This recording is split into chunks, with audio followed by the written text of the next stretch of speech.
Hello and welcome to Tennis Snacks. And on today's video, I'm gonna give you the ultimate guide for the one-handers out there, because I know that it's kind of a dying art. Although we do have Federer, Wawrinka, and Thiem supporting for our team. Because if you have seen my videos before, I have a one-hander.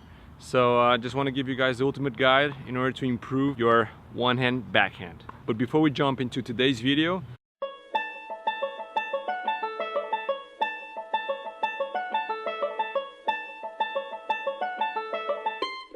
in order to master the one-hand backhand, you need to cover a lot of things. And first of all is what I call the 1-2 step. It's really important to have a good body balance. And if you want to have a good backhand, especially with a one-hander, you only have one arm to hold that impact point. Having here the 1-2 step is going to really help you guys. So this motion is quite simple. You just try and lock first your left leg behind the trajectory of the ball, and then with the right foot you kind of step in, you lock your step forward, and by locking that step you already have the ideal positioning to execute your backhand. The grip is really important because it's what sets the ideal impact point in terms of the sweet spot. If you don't have a really good angle of impact towards the ball, it's going to be really hard to achieve a good backhand. So I would say that having the correct grip is one of the most important things in achieving a good one-hander backhand. The reference that I like to use is to have your knuckles facing forward, and you see that your wrist here, it's really well steady and it's not bent. Because if you have the reference of having your wrist steady and firm and the strings are already facing towards the ball, so they're already facing your target, that's the correct grip. So here on this part you can see that this is not the ideal grip, because you need to twist the wrist in order to have the good impact point. And on this second part you can see that the strings are already facing forward. In this case you'll have a really good sweet spot.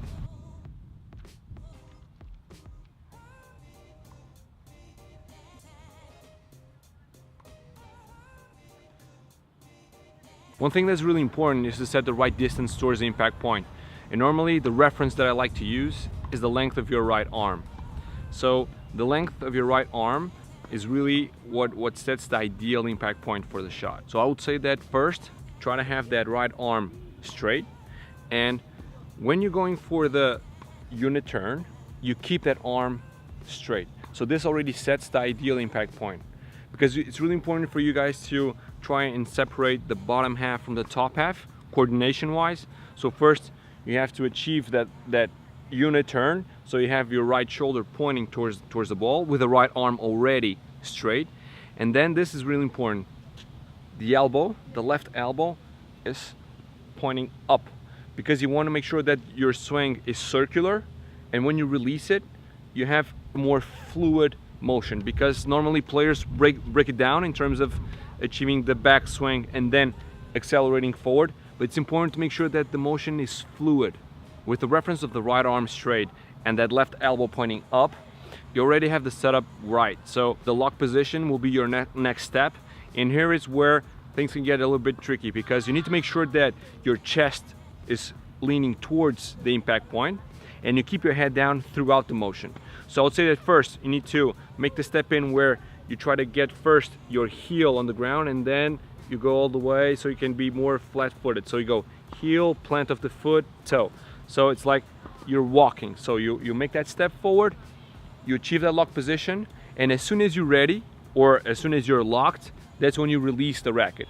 So after the contact point with the right arm completely straight, there's a really important thing that's going to give you the topspin, which will allow you guys to hit the shot with more power without losing control, which is the supination. If you guys checked out my video, I'll put a link here. On the forehand, you'll see that a really important thing is to master the pronation. So the palm of the hand goes from the neutral position to be pointing towards the ground. This is the pronation.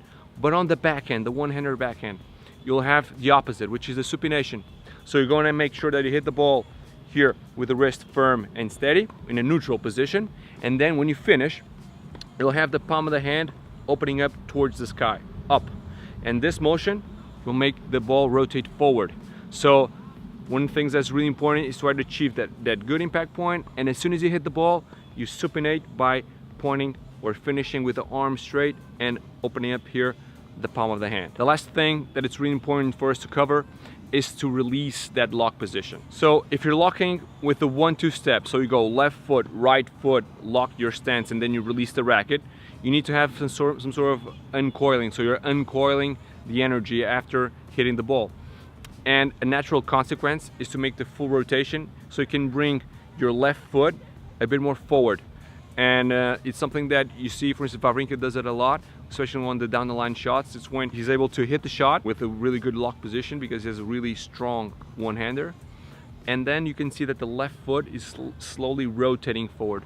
But here's the thing, that rotation is a consequence of releasing the power.